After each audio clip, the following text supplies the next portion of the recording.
Hi, everyone. We're going to go ahead and get started. Thank you so much for being here today for our Greek Life Family Weekend panel. My name is Kristen Torrey, and I have the pleasure of serving as the Director of Greek Life at Vanderbilt. I have been here for 16 years, always working with our fraternities and sororities, and so I love working with the wonderful students that we have in our community, and we're going to share a little bit about what it means to be Greek at Vanderbilt today, and give you a perspective from both students and also family members of our fraternity and sorority members. And so, just so that we understand kind of who is with us today, how many of you are parents of first-year students? That's what I thought. Okay, that's usually who comes to this panel, so I just thought I would double check and make sure that's who we had in the room. And so I'm going to go ahead and have each of our panelists introduce themselves today so that you know who we have up here. So if you want to turn on your microphones to make sure everybody can hear you, and we will start on the far end. Go ahead. Hi, my name is Sharonda Jackson. I'm a senior here at Vanderbilt University. I'm a member of the Elegant Eta Beta chapter of Alpha Kappa Alpha Sorority Incorporated. Hi guys, I'm Ben. I'm a senior here. I'm in Kappa Sigma fraternity, and I'm also on the Interfraternal Council as the executive vice president. Hi everyone, my name's Stephanie Julitz, and I'm the president of the Panhellenic Council.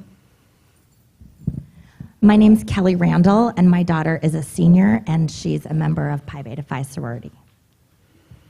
Hi, I'm Lisa Rentoul, and my daughter Ashley is a Kappa Kappa Gamma, and she's a senior, and her sister is a sophomore in the same sorority, and I attended Vanderbilt many years ago, and I was in the same sorority. So, Great. Well. Thank you. Okay, so my colleague Katrina Crawford, who is the assistant director in our office, she is helping me so much by handing out some handouts for you today that talk about some of our community highlights, as well as some of the questions that parents commonly ask us. And so I want to just talk a little bit some of our community highlights. We are really proud in our community to talk about our commitment to service and philanthropy. As you can see from the community highlights paper, last year we were able to raise almost $300,000 for local and national philanthropies, and we gave just shy of 42,000 community service hours. And that is one of the things that is really wonderful about our community is the students' commitment to really making an impact and a difference in the world. You'll also see on there our academic success and the way that the students are really committed in the classroom, we have a higher academic GPA than that of unaffiliated students. The students are very engaged on campus, and so when you think about the reasons for why students should consider membership in Greek Life, these are ways that they can get involved, not just in Greek Life, but also elsewhere on campus, because our fraternity and sorority members aren't just engaged in their fraternity or sorority, but are also engaged in other campus organizations, because their fraternity and sorority membership can help them get connections elsewhere on campus as well. One of the things that I'm most proud about in some of the work that our students have done, is around our Greek Inclusivity Alliance. So several years ago, our students worked to form, starting with our IFC, the Interfraternity Council, worked on our inclusivity agreement, and they formed that has now evolved into our Greek Inclusivity Alliance, which includes students from all of our Greek governing councils. And that group works to really promote how we can be engaged both within and outside of the fraternity and sorority community, focusing on issues around diversity and inclusion. So even though sometimes you might think of the fraternity and sorority community as an exclusionary space, our students are really working to think about how they can promote issues around cultural competency and trying to make our community be as inclusive as possible. As you can see from the community highlights page, fraternity and sorority membership is a very popular option on campus. About 40% of our students on campus are members of the fraternity and sorority community, making it a very popular option on campus. It is definitely not the only thing to do here, though. I think, as we saw when you raised your hands, a lot of you are the parents of first-year students. I think it's most important that students can find their own community here.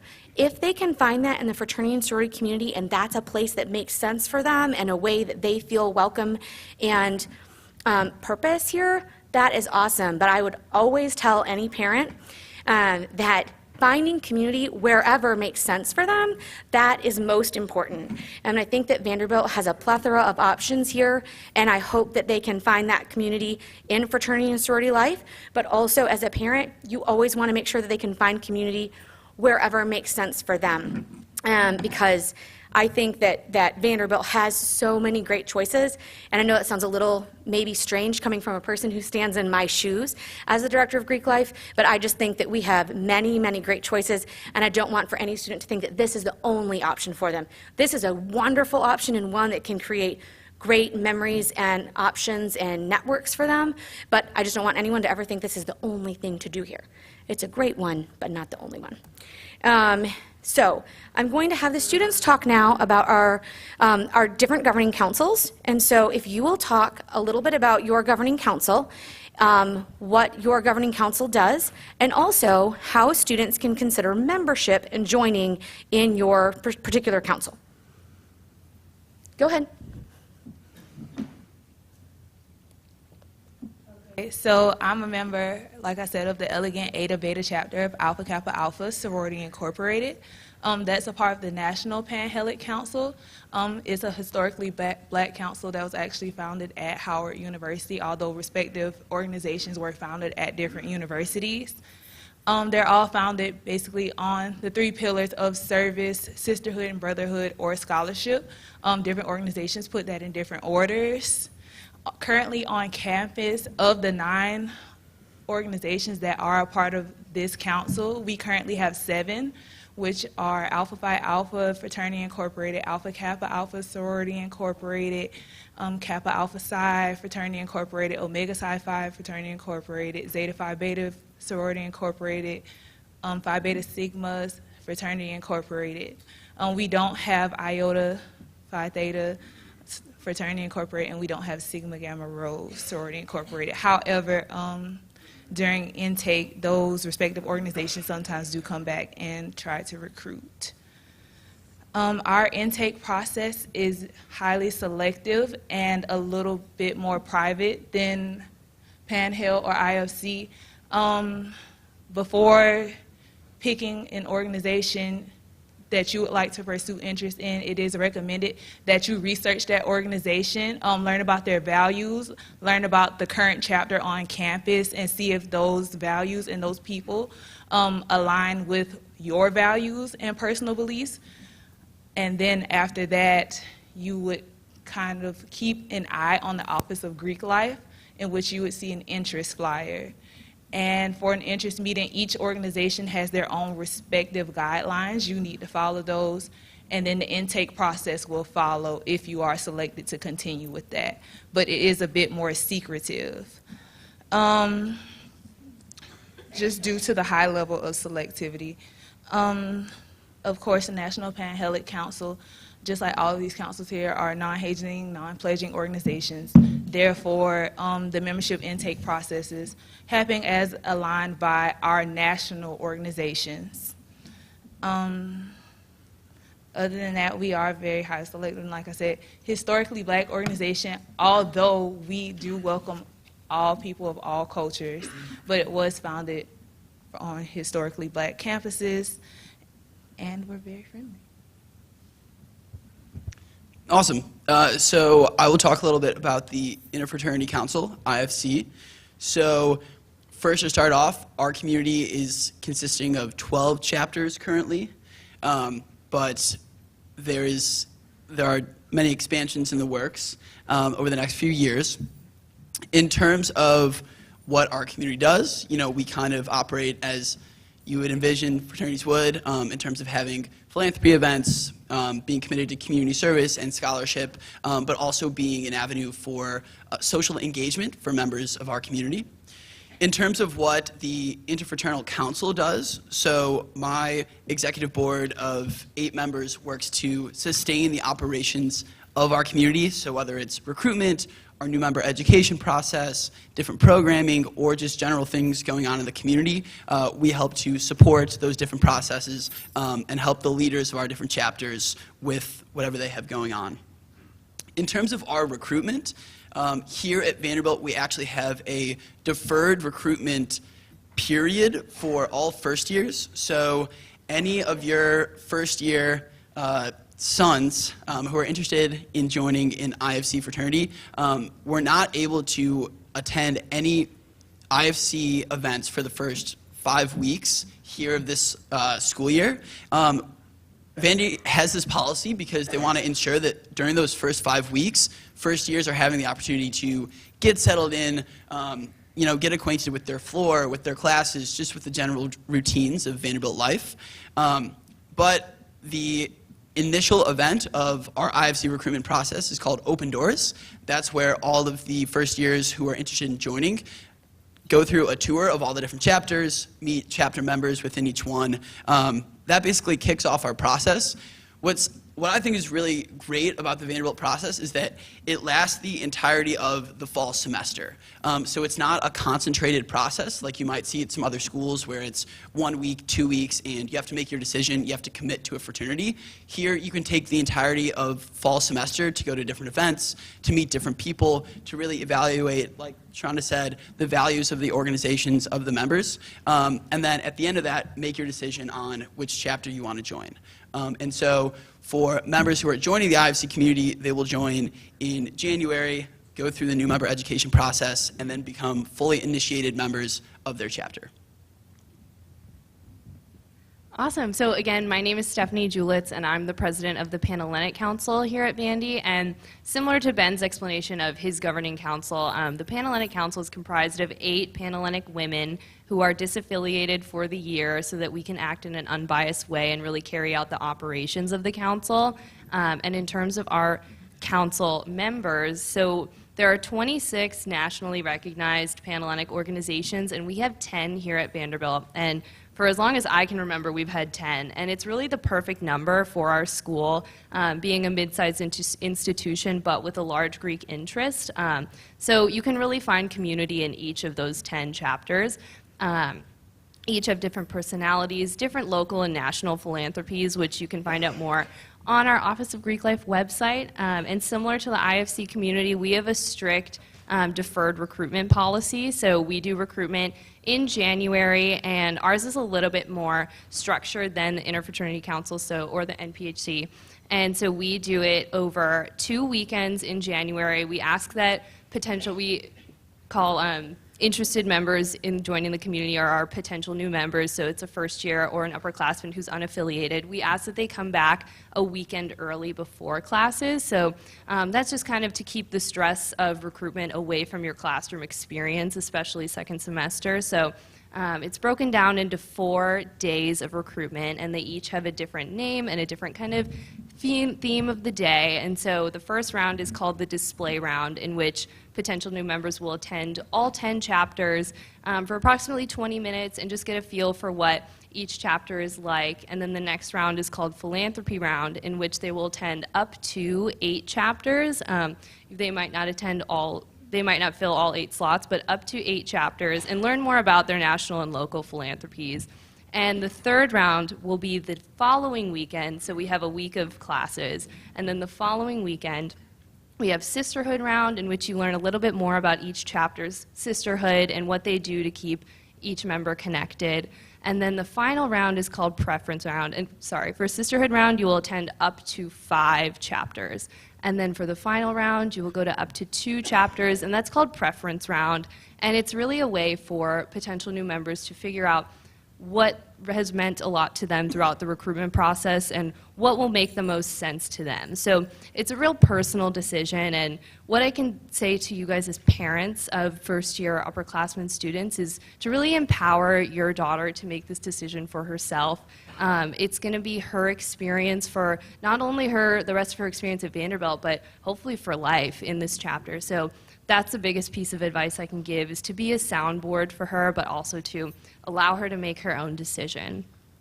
So in terms of the logistics of our recruitment process, it is a mutual selection process. So that essentially means that we take into account your daughter's interests and preferences, but we also take into account the chapter's interests and preferences with selection. So it's really just a matter of feeling comfortable in each place and where you might fit best. So, and then a couple more logistics about recruitment in general. I think I can speak for all 4 councils when I say that we have a 2.5 GPA requirement and a 12 credit hour requirement. So that just means we really emphasize to your sons and daughters that the academic decisions they're making now will affect their opportunities for membership later on. So really important to study hard. They're all smart kids. They made it to Vanderbilt, but the transition can be difficult. So we encourage them to reach out to academic resources throughout the first semester so that their GPA or their credit hours aren't inhibiting their opportunity for membership.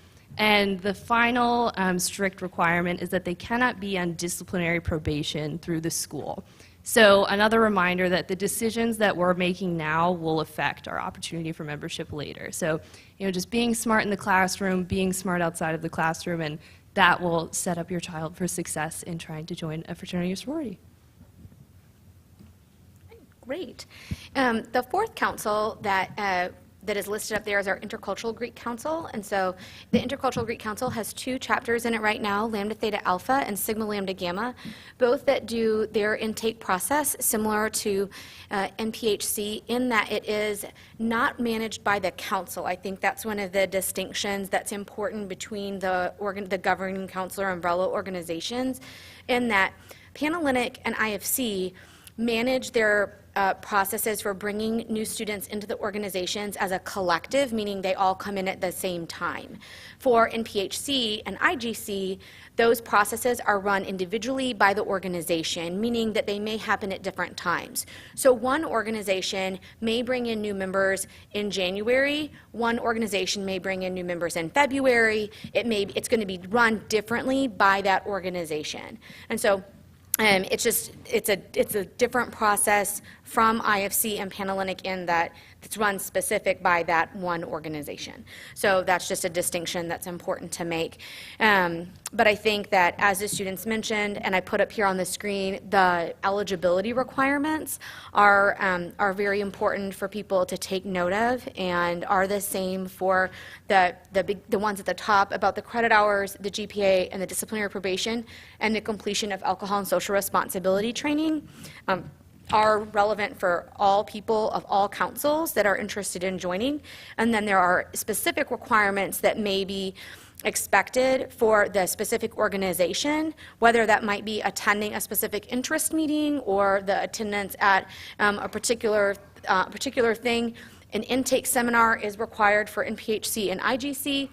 5 hours of community service is required with a fraternity is expected for IFC, people who are pursuing membership in IFC.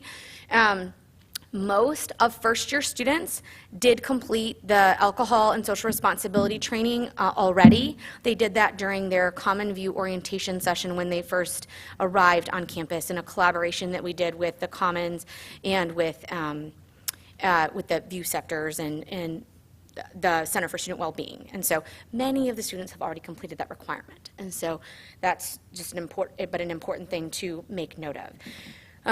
And those, we just got to make sure we meet the eligibility requirements. So as a parent, I do think that no one is going to give you a degree in fraternity and sorority, not when you're a first-year student, nor at any other time. And so I think the academic requirements are something that as a parent you can certainly prompt as students are making choices around some of the events and activities that they are choosing to engage in. That is something that you can help around if they're saying well, I'm going to all these recruitment events, or I'm participating in X, Y, or Z, asking some thoughtful questions about well, that sounds interesting, and what's happening in organic chemistry. Because the two classes that seem to be the most troubling to some of our young scholars that are most interested in going into medicine are organic chemistry and what's the math class? Calc. Those two are the ones that are that they sometimes have a hard time with on their transition to Vanderbilt, and are the ones that we see the most appeals for on this is why I had a difficult transition. And so I think that those are just making sure that you're asking those questions about what's happening in the academic realm. One thing that we wanted to mention is also about our Greek Member Experience program. This is a program that we have that focuses on well-rounded member development for all of our students. There are 6 tracks in our Greek Member Experience program, and they're listed up there, and all of the students are expected to complete 2 credits in each of these 6 tracks, as well as 15 hours of community service annually. And so you may hear students talk about that once they join, but also that the first-year students are required to do that, and they are meeting these right now, even though they might not know it. But they are doing that right now. But it is our way in which we are expecting students to think about how their fraternity and sorority experience can help them be a well-rounded person. And so our chapters host events and attend programs across campus to help them meet these expectations around these topics. So chapters were hosting events last week around, there was a great program that we had chapters partnering with our Office of Religious Life or the Women's Center or our Office of LGBTQI Life, or faculty members coming into their chapter to give a presentation on financial well-being and, how can I be a better investor, or what's happening in the United States Senate right now, or some other things like that. And so I think there's some really interesting topics that the students are doing to make sure that their fraternity and sorority experience is a really enriching one. And so this is a great program that the students are engaged in. I wanted to talk to you a little bit about hazing.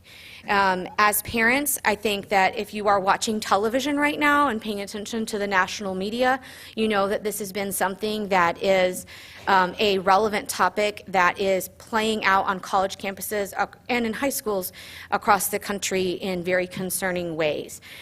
We have a zero tolerance policy for hazing on our campus. We have chapters that no longer exist here because of their choices to not comply with our policies related to this matter. We have a lot of educational efforts that our councils and chapters focus on related to how to make sure that we are having a meaningful experience related to how we bring people into our organizations. This is an organization of friends and of people who are to be there for you, and we talk about with the students about how we make sure that this is an experience where you are showing genuine care and concern for one another at all times. We have a variety of reporting options, both from a peer-to-peer perspective, as well as perspectives for students to report online anonymously, via a phone anonymously, also that are available to parents at any time. So if there are concerns that were to ever happen, you can pick up the phone and call my office. You can call a hazing hotline that we have set up. We also have an online reporting form that is available both to parents or to students that they can use at any point if there are any concerns that they have, that we will then conduct investigations or to address issues that may be happening with chapters. So I just want you to know that this is something that we do take very seriously, and something that this is not something that we just are handling from a top-down administrative level, but something that we work in collaboration with the students on from an educational perspective, and one that we work that we do take very seriously. So I just wanted to know that, but it is something that we need parent engagement on as well, about conversations that you would have with your student on how they, what they expect out of the new member education process, and how they are making choices about who they are friends with and how they want to be treated, and the way that you might be engaged. And so I just want to make sure that you know that this is something that is very important to us and that we are addressing in many ways. So, okay. The tips for parents are on your paper as well, but I want to now pass things over to our panel, and I'm going to start with some of our parents, and I'm going to actually now I'm going to do a switch out of students who need to do class. So while we're doing that transition, thank you so much. Great, and I'll let Monier introduce herself. Welcome. Because we care about class, We need to do a switch out for students. Monier, will you introduce yourself? Yes, hello, my name is Monier Kearney, and I am the president of the National Panhellenic Council, so the NPHC. Great. Okay, super. Okay, so let's start with the parents. So as a parent, what benefits of membership in the fraternity or sorority have you seen the most with your student? Okay, so my name's Kelly. My daughter Annie is over here. One of the greatest benefits I think about Vanderbilt's Greek system versus a lot of other colleges is because at Vanderbilt, a sorority or fraternity is one of the many things that your student will do.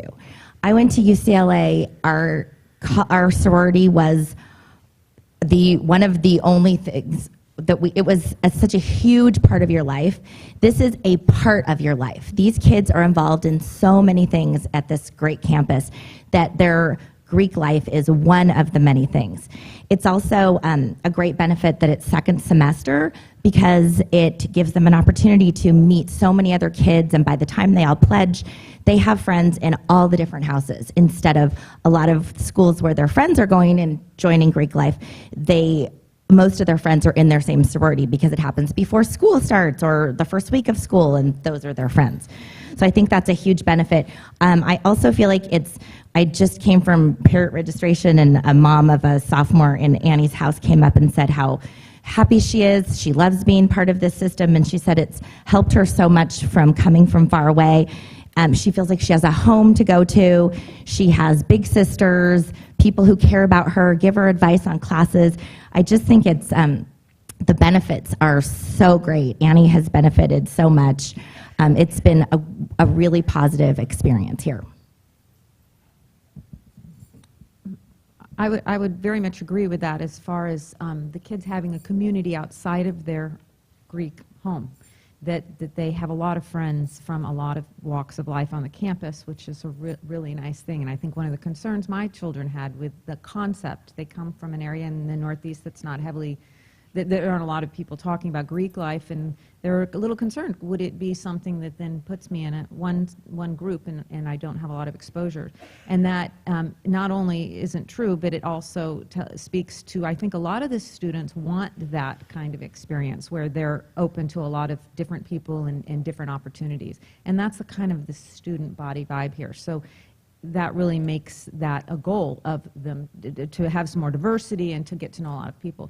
But as far as the greatest benefits from being in the house for my kids, I would say, first of all, a sense of place in the beginning.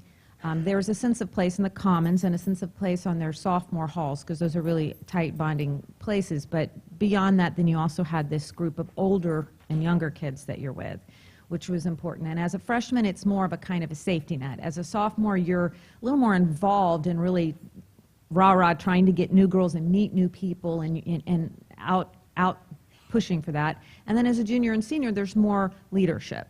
So my daughter kind of tiptoed into the leadership and realized that she was the marshal, and she had a different job, and slowly realized she really liked this kind of work and liked working with people and motivating people for doing other work, motivating people to keep their grades up for the chapter or to keep an image up for the chapter, and she ended up running for president. And so she has that opportunity this year, which is a really great life experience. But more than anything, I think it was, in addition to that, was a platform for her to do other things within the community. So she started an organization for social change that's been very effective.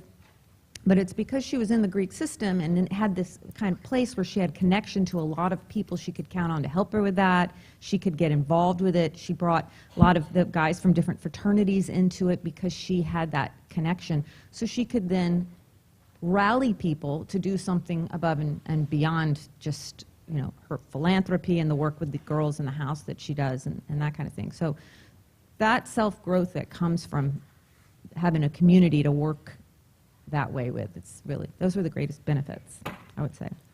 Awesome. Okay, students, what have you learned as a result of your membership in your fraternity or sorority, and how has it shaped your Vanderbilt experience?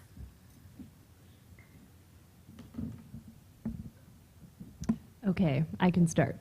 I mean, I think that one of the huge things I've learned out of this experience, and partially because I've jumped into leadership, but think, as Mrs. Rintoul kind of touched on, you learn how to work with people and you learn how to like rally people around making positive change. And I think I can speak for all the councils when I say that Vanderbilt's Greek community is very progressive compared to other institutions. And I think it's because of the students we have in our community and the channels that leadership and administrators allow them to use to make that change. And so I think that what I've realized is that I've learned greatly in professional and personal development. I had an interview this morning, and I think that almost every question I was asked, I touched on my Greek experience, which I think a lot of people are wary of putting their Greek experience on their resume or talking about it in interviews, but it's really what has changed my personal and professional experience here at Vanderbilt. But I'd say that the people here are amazing, some of the most motivated, like movers and shakers I've ever met. And I think that the opportunities offered here are also equally as amazing.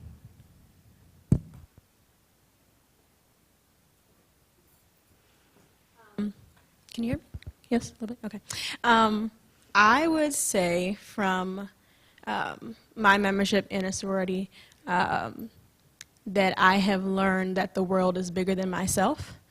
It's very easy to get caught up in what we refer to as the Vanderbilt bubbles. So the idea of you're here to get a degree so that you can get a job, so that you can make money.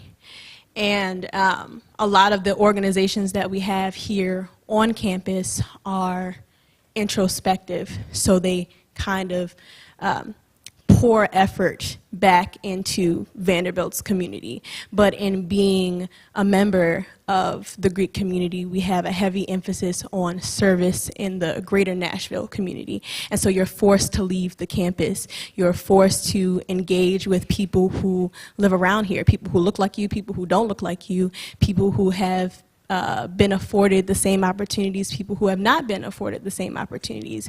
And so you're able to not just focus on what your major is or whatever track or trajectory you're on here at Vanderbilt, but you're able to get that real world experience of, okay, what am I actually here for? Yes, to get a degree, but what am I going to do with that? How am I going to impact the world? Am I being a service to my community?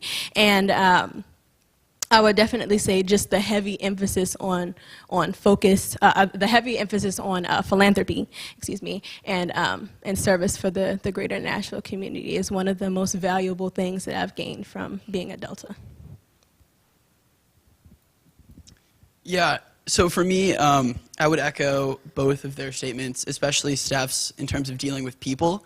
We're very people-centric organizations and communities. It's a big part of the role.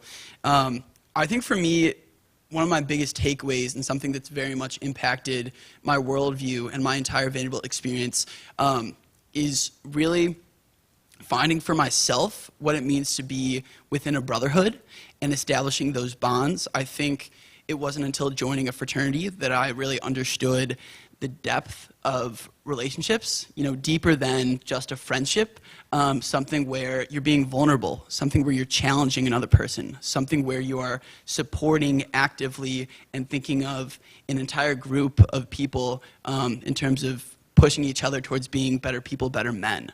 And that's something that was an incredibly empowering thing for me to learn and understand, and something that I try to emulate in other ways in other relationships I form on campus. So whether it's with my residents as an RA, whether it's with people in different communities on campus, I think it's allowed me to connect better with people and have a better understanding of different viewpoints and different perspectives. Awesome. Okay, so parents, what advice would you have for other parents whose students are considering membership in a fraternity or sorority at Vanderbilt?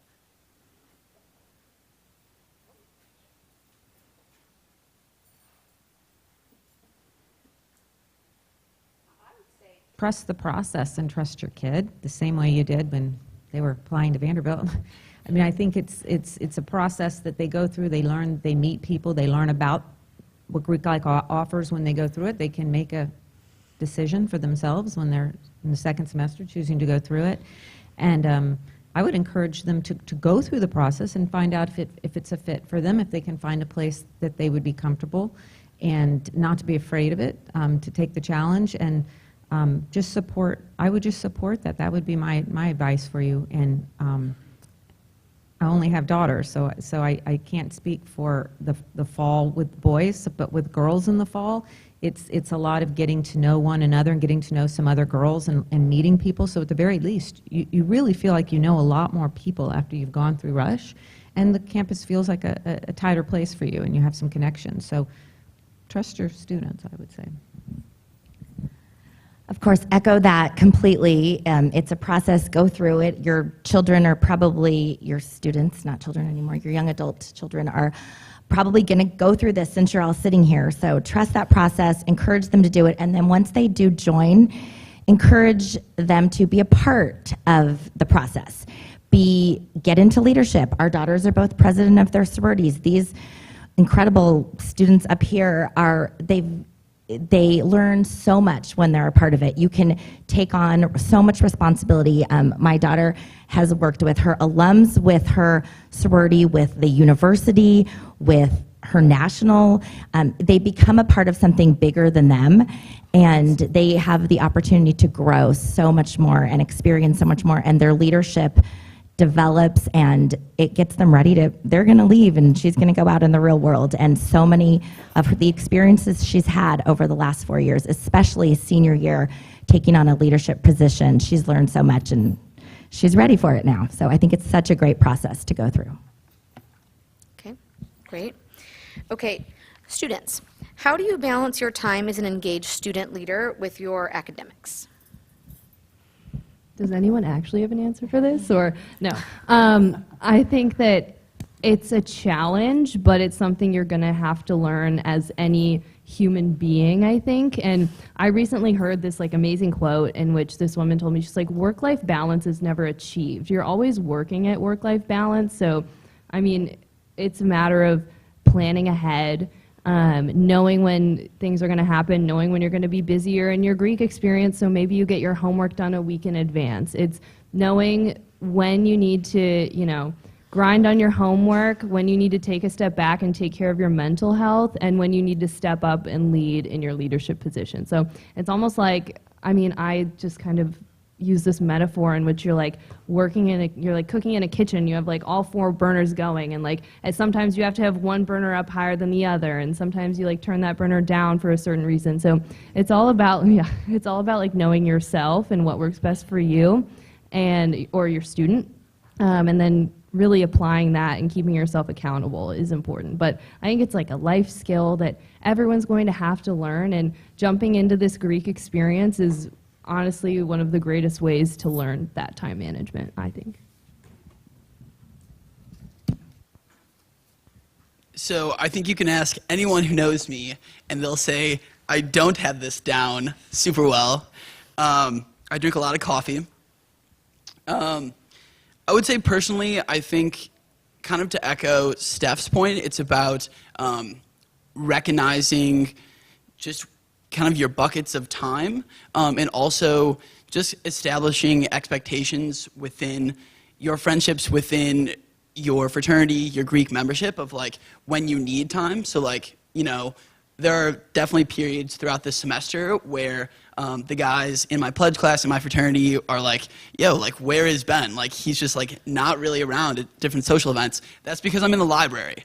And people recognize that, people respect that, and they know that that's what I need to do to be academically successful and put myself in a position where I want to be. And so it's really just establishing that and knowing that if you're in the right organization, they will not only respect that, but also support you in what you're doing. Well, I would say that I think the numbers speak for themselves. So with all of the sororities, the GPA being 3.59, and then all women, period, being a 3.55. So I would say that being in Greek life, if you're not high on conscientiousness, you will be. You don't have a choice but to learn how to organize yourself. You're forced to keep a calendar. You're forced to check things off of your list. And I believe that it's a great trial run for what life will be outside of the undergraduate experience, right? Because that's what we're trying to be prepared for. We're trying to be prepared after commencement. And with having meetings and in-classroom engagements, out-of-classroom engagements, panels, you're forced to make it work. You're forced to do what it needs to be done in order to be successful. And I don't think it's realistic to come to college and just go to class and go back to your room and believe that you're going to be prepared for what life is really like, right? Because you're going to have a career, possibly a family, possibly children. So those are multiple schedules that you're going to be forced to juggle simultaneously, and you're going to have to do it efficiently. And so with being in Greek life, you're forced to organize yourself, and you're forced to learn how to prioritize. Okay, I want to offer some time for the members of the audience to ask some questions to the panel. So if you will come up to the mic so that you can ask a question, that would be super. Who would like to be a brave soul who would like to come first?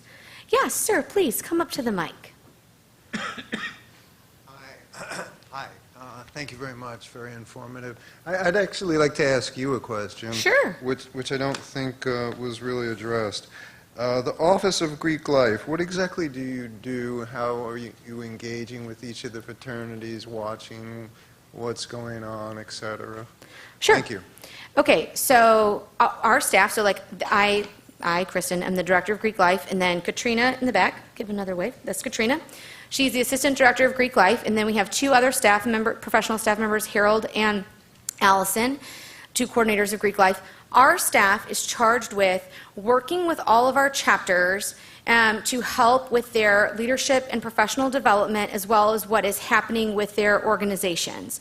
So we work, Katrina, Harold, and Allison work individually with those chapters, meeting every other week with the chapter presidents, and then advising the governing councils. So like for Steph and Monier, who are the presidents of their governing councils, and then Ben, who's on IFC, like when their governing council has a meeting, our staff attends those meetings with the presidents of the, you know what I mean? Like, so when IFC has a meeting on Sundays, like Allison or Taylor, who's our graduate assistant, attends that meeting, or when we are facilitating training sessions. So like if there was, like last weekend, there was a training session for all of the, or maybe it was 2 weekends ago, all the IFC new member educators, or on this Sunday, it's IFC bid night, and me and Allison and Taylor will all be there, who are helping to talk to all of the new members on that night and to help to facilitate those, whether it be a training session or helping to facilitate particular chapter programs that are requested,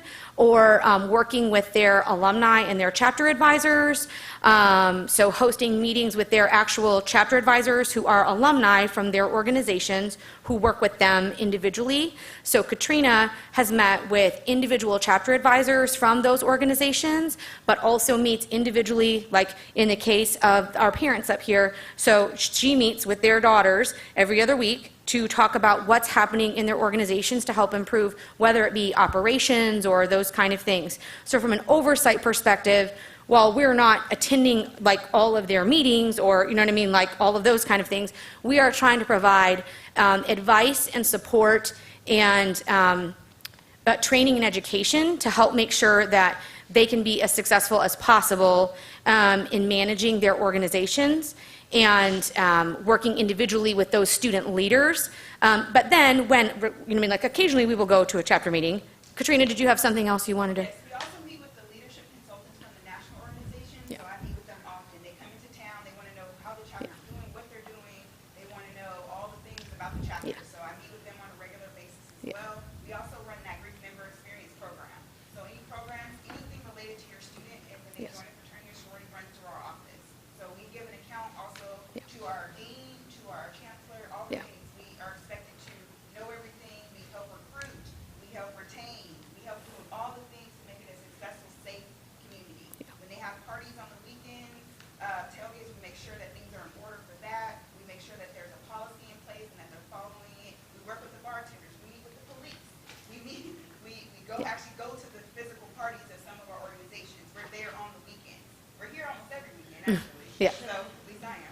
Yeah. So, I mean, the trainings that we go for recruitment, our recruitment counselors, we're here, we're training them, we're here all the time, 24/7, available to the student. And we are the people who answer the hazing calls.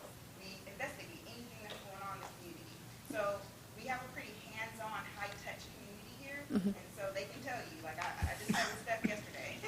Yeah. So, you know, and I'm stopped by their meetings as well. So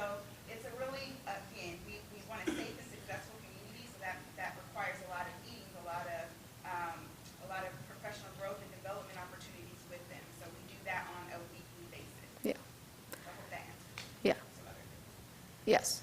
Okay. What else?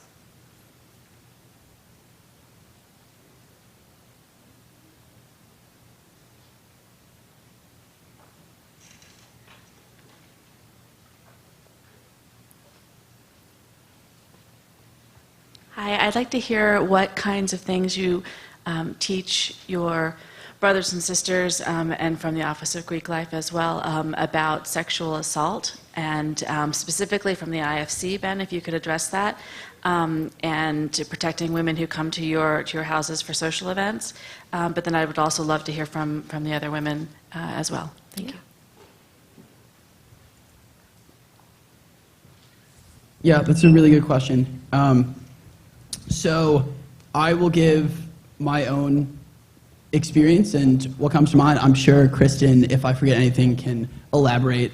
So all members of IFC go through specific Green Dot trainings. These are trainings in bystander prevention that are run through the Project Safe Center here on Vanderbilt's campus.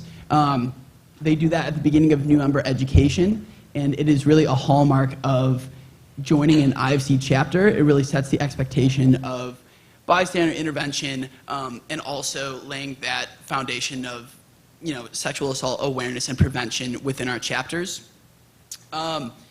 Beyond that, we also are committed to sexual assault prevention initiatives. I know last year during April, which was Sexual Assault Awareness Prevention Month, IFC was very involved in terms of getting our members to attend different events, sometimes having people come into their chapters. There was a procession, a survivors procession, and we had, an extraordinary, in my mind, amount of IFC men attend, go through that procession, and also reflect on the event. And then I think beyond that, it's a constant conversation within each chapter about, how are we treating women who attend our events? How are we, as men, creating a safe and inclusive space, and just fostering that dynamic within our chapter? Yeah, I would echo what Ben said about the Interfraternity Council. Additionally, as a woman who has been to Interfraternity Council events, there are resources in those parties. So they call them Party Patrol members. It's 6? Yeah. So those are guys who are wearing white shirts and ties, and I know if I see something fishy going on, I can go to one of those guys and ask them to help out. And they've been through the Green Dot training, so they know exactly what to do. And then on the Panhellenic side, we participate in a training also run by the Project Safe Center on campus called Supporting a Survivor, because we've realized that there are numerous women within our community who have been directly or indirectly affected by sexual assault, and unfortunately it is prevalent in the national scope. So we participate in this training just to understand from trained professionals, what do I do when a friend comes to me and they tell me something that happened to them?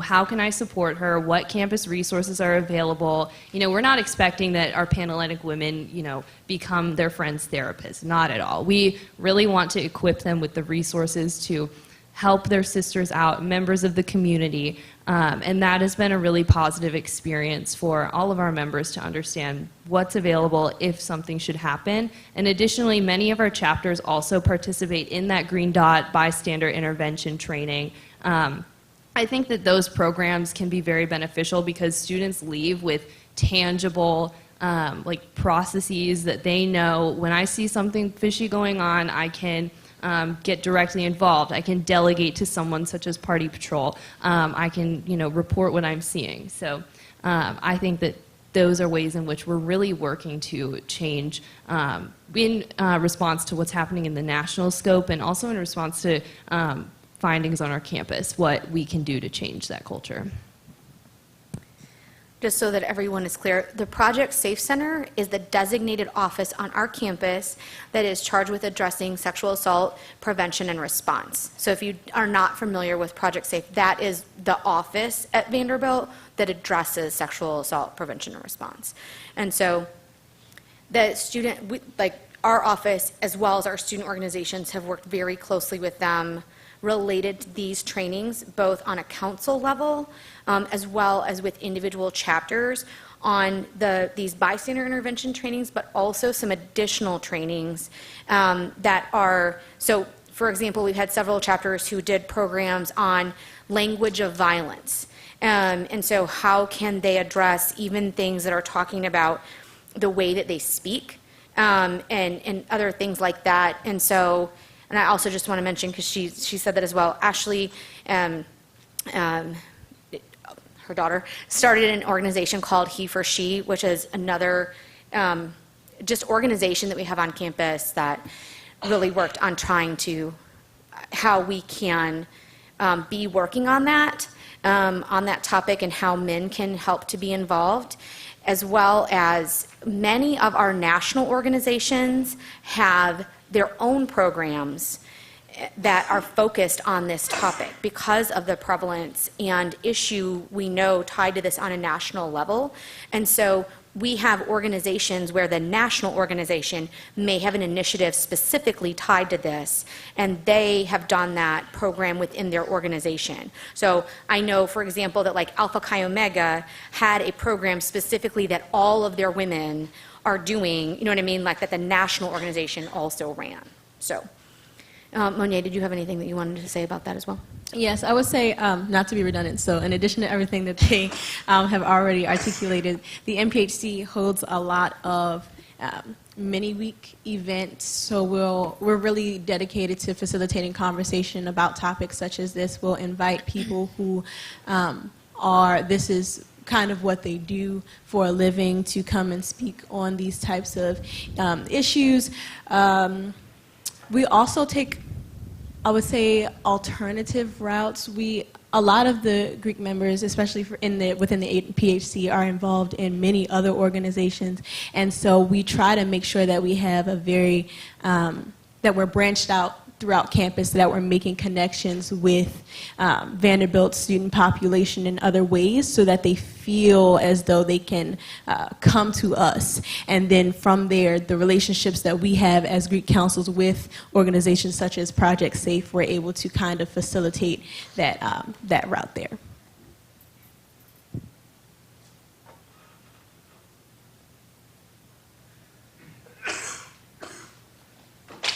Hi, I'd like to ask another question that comes up on the national scale often, and I'll ask it on behalf of the parents of boys, and I'm a parent of only girls. So, and the topic is hazing. So, would love to hear about the safeguards you have in place here at Vanderbilt for and against hazing incidents.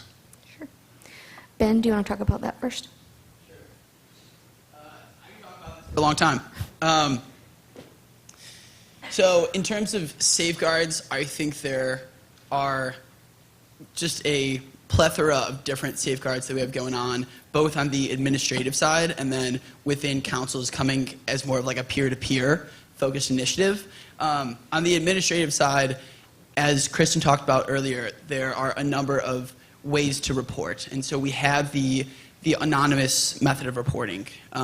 And that is something that's at the forefront of new member education when we're talking and going through the process that our new members know about. They know where they can access that information, not only them, but other regular members of the chapter if there is an issue. Then in terms of the structure of our chapters, we have a position that's been instituted called new member advocates. So each chapter elects a new member advocate that basically serves as a representative to that new member class to the Office of Greek Life. And so they are somewhat removed from the pledging process, and they serve to be that voice if that new member class feels like there's something, some hazing element going on, that they can communicate that with the new member advocate, and that new member advocate will pass it on to the Office of Greek Life. Then, focusing in on the peer-to-peer, I've been on the IFC board for 2 years, and I think hazing has really been at the center of everything we do.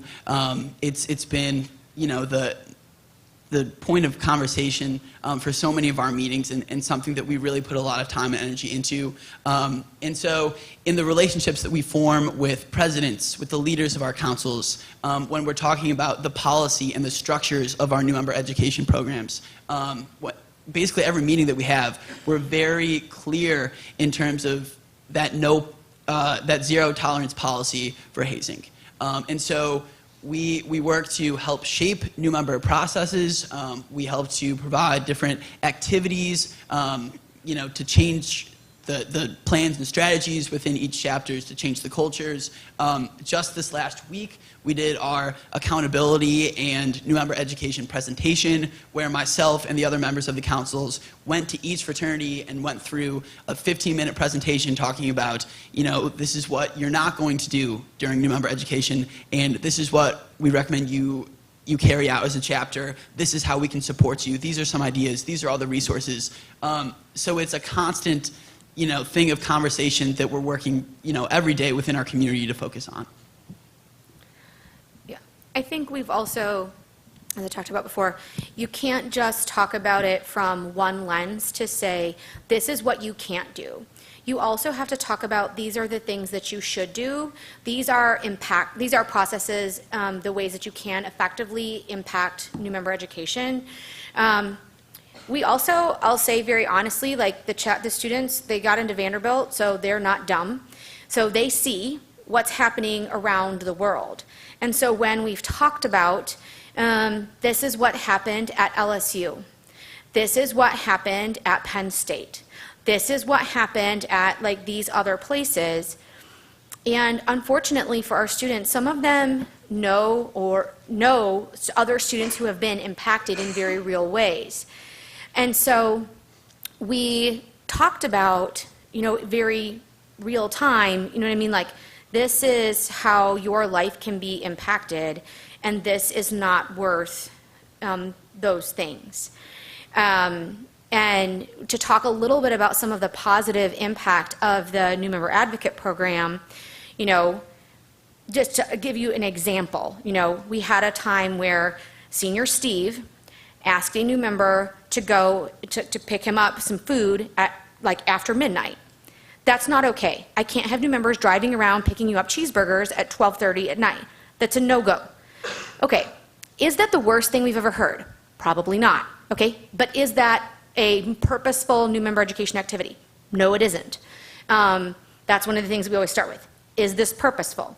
No. Okay, stop doing that then. You know what I mean? We also ask questions about is it illegal? Is it dangerous? You know what I mean? We ask those questions as well. But the new member contacted the new member advocate. The new member advocate talked to the IFC. We then had a conversation about it, and Senior Steve got pulled out of the ability to have any more contact with the new members for the rest of the new member education period. Okay? We didn't need to all flip over a table and say, let's kick the chapter off campus, because that's not an effective strategy. Let's have a conversation about how we can improve what's happening there and correct his behavior and readdress this, So that's an example of how we can effectively use students with each other to correct behavior and redirect. But we also last year lost a chapter here because they did not do what they were supposed to be doing. And we had new members who used the online hazing reporting form. They submitted what was happening. We investigated, the Office of Student Accountability investigated what was happening. Then, we had to say, no, this chapter cannot be here anymore. So we worked with the National Fraternity, and then we said, Alpha Epsilon Pi is no longer going to be a recognized chapter at this university.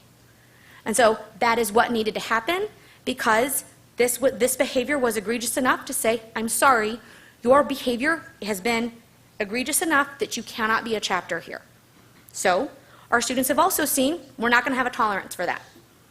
So I think that all of those things can work together to say, this is how we're taking this seriously, both from an educational and a judicial perspective. Okay. Does anybody else have another question?